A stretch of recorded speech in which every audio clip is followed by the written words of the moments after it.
Hello students, welcome back to your accountancy class and this is my another video on partnership concept. आज हम इस video के अंदर जो नेक्स्ट टॉपिक है हमारा वो रिटायरमेंट ऑफ पार्टनर का डिस्कस करने वाले हैं।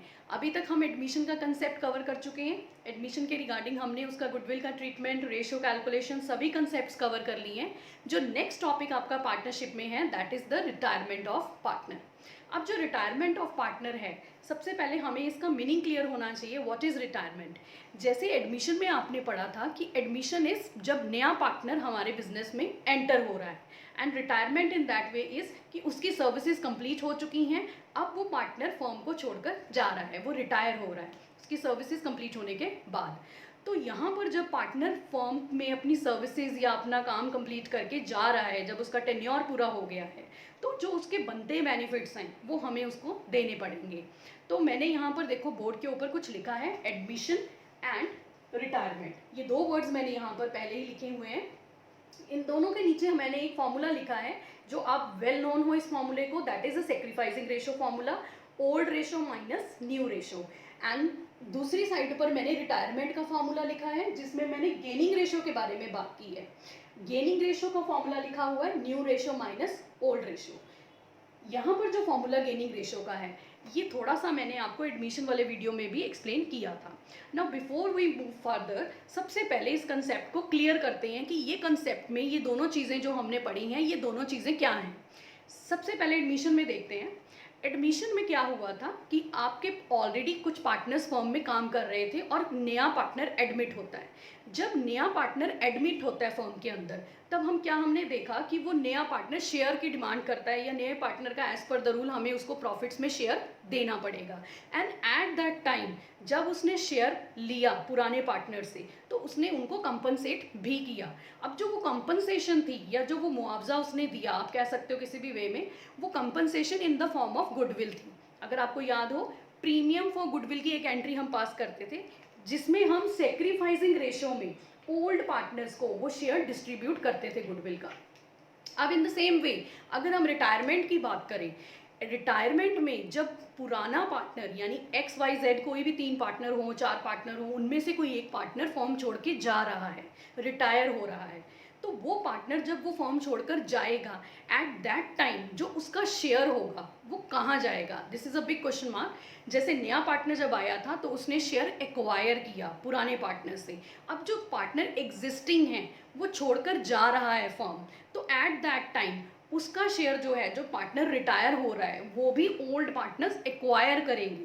तो मतलब ओल्ड पार्टनर्स को क्या हो रहा है? फायदा हो रहा है। इन दैट वे हमने यहाँ पर इसको वर्ड को गेनिंग रेशो बोला क्योंकि उनको बेनिफिट हो रहा है। अब आपको शायद क्लियर हो गया हो कि सेक्रीफाइसिंग वर्ड और गेनिंग वर्ड का मीनिंग एक्चुअल में क्या है। सिंपल वे, सेक्रीफाइस करना मतलब अपना शेयर देना, और गेनिंग रेशो का मतलब गेन मतलब कि हमें बेनिफिट होना दोबारा से। तो यहाँ पर ये जो कंसेप्ट है एडमिशन और रिटायरमेंट का, जो मेजर इनमें ये रेशोज में डिफरेंस है वो यही है। फॉर्मूला एक ही अगर देखा जाए, मैंने आपको शायद एडमिशन में भी ये कंसेप्ट थोड़ा सा बताया था कि सेक्रीफाइसिंग रेशो का अगर आंसर नेगेटिव आए then that will be gaining ratio. तो यहाँ पर भी देख लो, opposite of sacrificing ratio is your gaining ratio. यहाँ ओल्ड माइनस न्यू किया है हमने, मतलब हम अपना शेयर रिड्यूस कर रहे हैं, हम किसी और को सेक्रीफाइस कर रहे हैं। और यहाँ पर गेनिंग रेशो में हमारा जो नया शेयर है वो ज़्यादा होगा, मतलब हमें बेनिफिट हो रहा है। अब ये जो गेनिंग रेशो है ये यूज़ कहाँ होगा? ये सबसे बड़ा पॉइंट होगा आपके दिमाग में कि हम सेक्रीफाइसिंग रेशो तो तब यूज़ कर रहे थे गुडविल को कैलकुलेट करने के लिए, गुडविल का शेयर उनमें डिवाइड करने के लिए, तो गेनिंग रेशो का क्या काम होगा?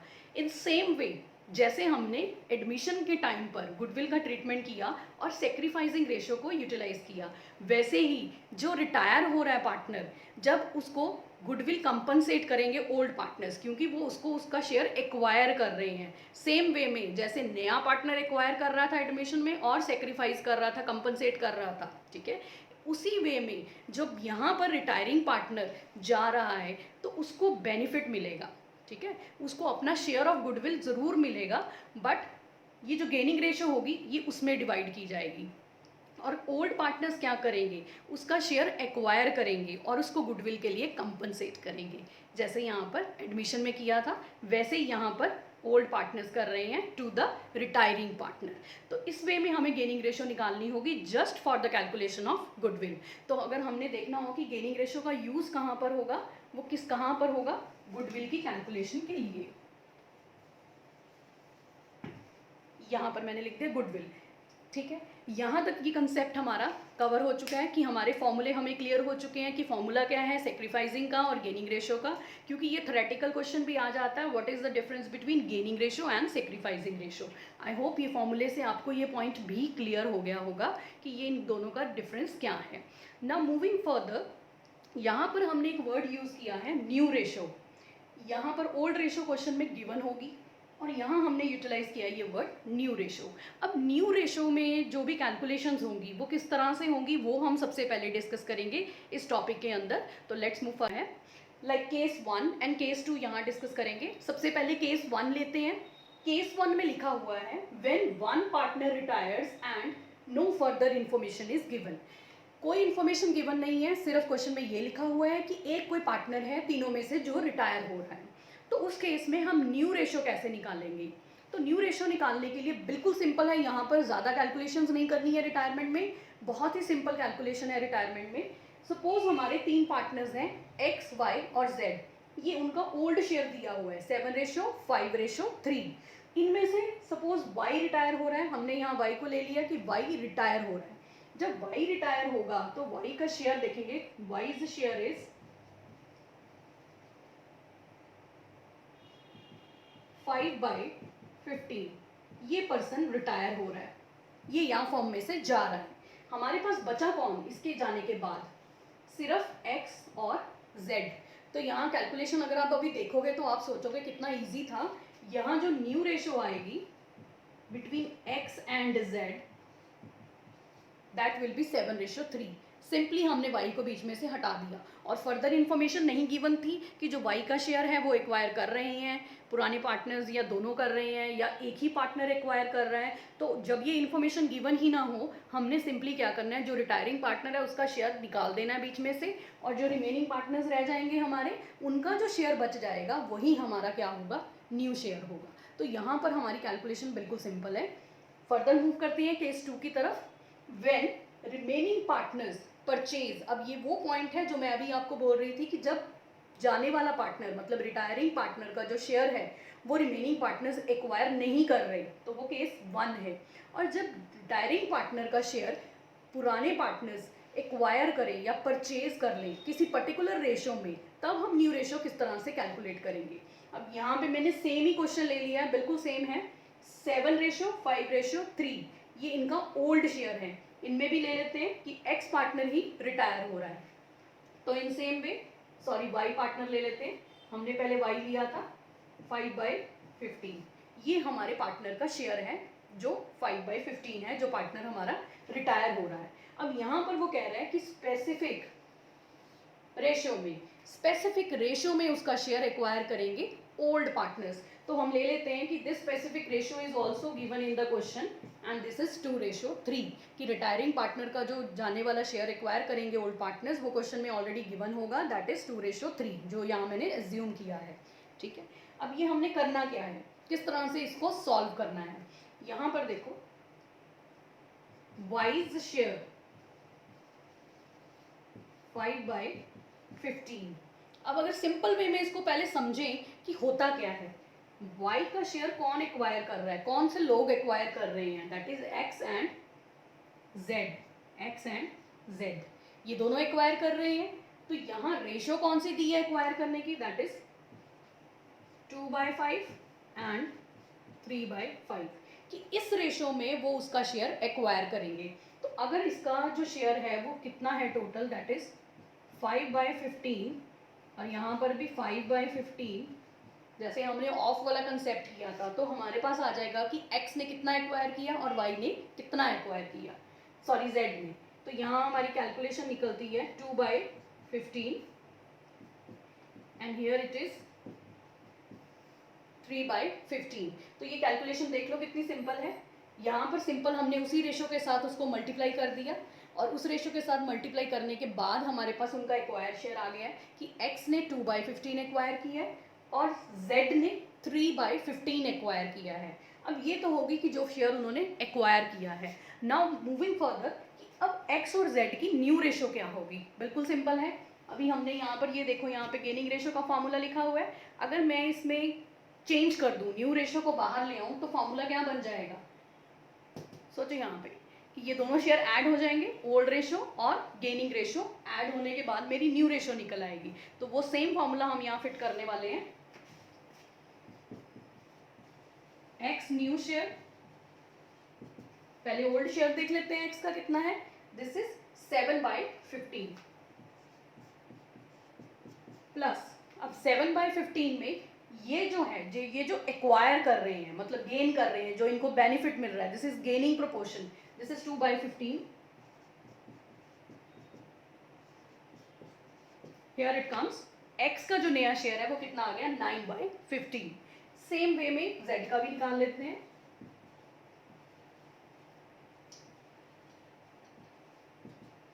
जेड का ओल्ड शेयर कितना है, 3/15।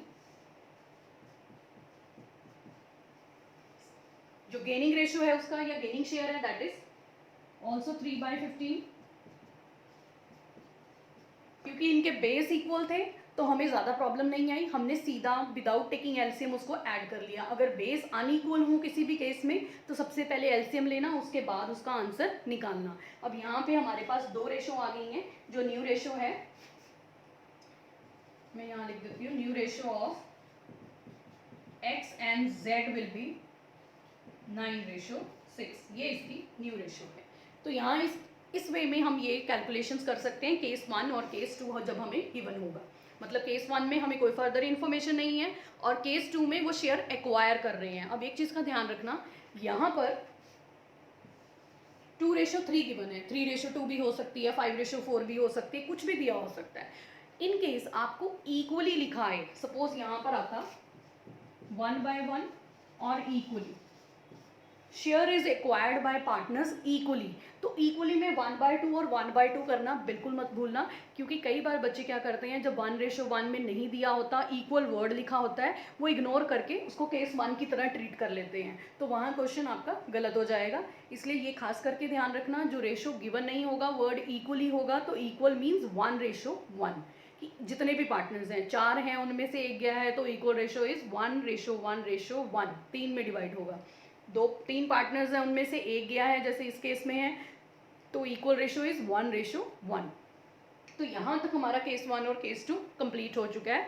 इसके अलावा भी कई पॉइंट्स आ जाते हैं, जैसे 3 पार्टनर हैं, सपोज इसमें से सारा का सारा वाई का शेयर जेड को मिल जाता। सपोज इसी क्वेश्चन में हम थोड़ा सा मोल्ड कर लेते हैं कि सारा का सारा, मैं इसको रिमूव कर रही हूँ, सारा का सारा जो z का शेयर है वो y ने एक्वायर, y का शेयर सॉरी z ने एक्वायर कर लिया। तो इस वे में x का शेयर अनचेंज्ड हो जाएगा। ठीक है, ये पॉइंट ध्यान से समझ लो कि अगर किसी क्वेश्चन के अंदर रिटायरिंग पार्टनर का शेयर कोई एक ही पार्टनर एक्वायर करे तो उसमें आपने कुछ नहीं करना ज़्यादा, बिल्कुल भी उसमें कोई प्रॉब्लम नहीं है, बिल्कुल सिंपल पॉइंट है। आपने रिटायरिंग पार्टनर का शेयर जो भी पार्टनर एक्वायर कर रहा है उसके अंदर, शेयर के अंदर ऐड करके उसका न्यू रेशो निकाल देना है। जैसे y का मैं z को कह रही हूँ कि y का शेयर z एक्वायर कर रहा है, तो z का शेयर क्या हो जाएगा, z की न्यू रेशो क्या हो जाएगी उस केस में, दिस इज 3/15 प्लस y का शेयर कितना था यहाँ पे, आई थिंक 5 था यहाँ पे, तो ये दिस इज 5/15, तो ये आ जाएगा 8/15। तो ये हमारा z का शेयर आ गया। अब आप सोचोगे कि x का क्या करना है उस केस में, x का तो शेयर ऑलरेडी जो फिक्स है 7/15, दैट विल रिमेन अनचेंज्ड। तो इस केस में अगर इस तरह से पॉइंट आ जाए, थोड़ा घुमा के अगर क्वेश्चन में दिया हो, तो वो भी कुछ नहीं है, जिसने एक्वायर किया उसके अंदर ऐड कर दो, जिसने एक्वायर नहीं किया उसको वैसे ही रहने दो, तब भी आपकी न्यू रेशो आसानी से निकल आएगी। तो आई होप यहाँ तक जो कंसेप्ट हमने डिस्कस किए हैं वो आपको समझ आ गए हों। तो एक और कंसेप्ट है जो इस वीडियो में मैंने कवर करना है, न्यू रेशियो भी गिवन है और क्वेश्चन आपको आता है कि कैलकुलेट या फाइंड आउट गेनिंग रेशियो। आपको वो क्वेश्चन में गेनिंग रेशियो निकालने के लिए कह रहे हैं। तो ऐसा ही सेम कंसेप्ट आपने एडमिशन में भी किया था, जिसमें आपको 2 रेशो गिवन होती हैं और एक तीसरी रेशो फाइंड आउट करने को कहा जाता है। तो यहाँ पे भी कोई ज़्यादा कैलकुलेशन नहीं है, यहाँ पे फॉर्मूला सामने लिखा हुआ है गेनिंग रेशियो का, और आपके पास रेशियोज भी ऑलरेडी गिवन है। तो एक तो मेथड जो मैंने पहले करवाया था आपको कि अपनी रेशियोज को आपस में माइनस कीजिए, एलसीएम लीजिए, उसके बाद फाइनल आंसर कैलकुलेट कीजिए। एक सेकंड मेथड है जो आज मैं आपको करवाने वाली हूँ, शायद आपको ये मेथड भी इजी लगे। This is your old ratio and इसका हम टोटल कर लेते हैं। 5 + 3 + 2 इज 10, और ये हमारी न्यू रेशियो है, दैट इज 3 + 2 इज 5। ठीक है, आपको क्वेश्चन के अंदर दो ही चीज़ें गिवन थी, दोनों का मैंने टोटल कर लिया। अब इसको अगर हमने एडजस्ट करना हो, क्योंकि हम एलसीएम भी लेते हैं जब हमने कैलकुलेशंस करनी होती हैं, तो कई बच्चे वहाँ पर मिस्टेक करते हैं एलसीएम लेते हुए, कई बच्चे उसको सीधा डायरेक्ट माइनस कर देते हैं, जिससे क्वेश्चन गलत हो जाता है। तो यहाँ पर देखो, मैं जो सेकंड मेथड करवा रही हूँ आज, उससे आपकी गलती होनी बंद हो जाएगी और आप रीचेक भी कर सकते हैं इसकी हेल्प से। 5 को अगर 2 से मल्टीप्लाई करें तो हमारे पास आंसर क्या आएगा, 10। ठीक है, तो ये जो टोटल है, हमें हमेशा टोटल को इक्वल करना होता है। तो यहाँ पर मैं क्या करूँगी, अब old ratio is 5:3:2 and new ratio will be now 2 multiply करने से ये आएगा मेरे पास 6 और इसको मल्टीप्लाई करने से आएगा 4। तो अगर मैं इसको उल्टा लिख लूँ, 6 और 4 ऊपर चले जाएं, सपोज मैं इसको चेंज कर लूँ, मैं लिख लूँ न्यू रेशियो इज माई 6:4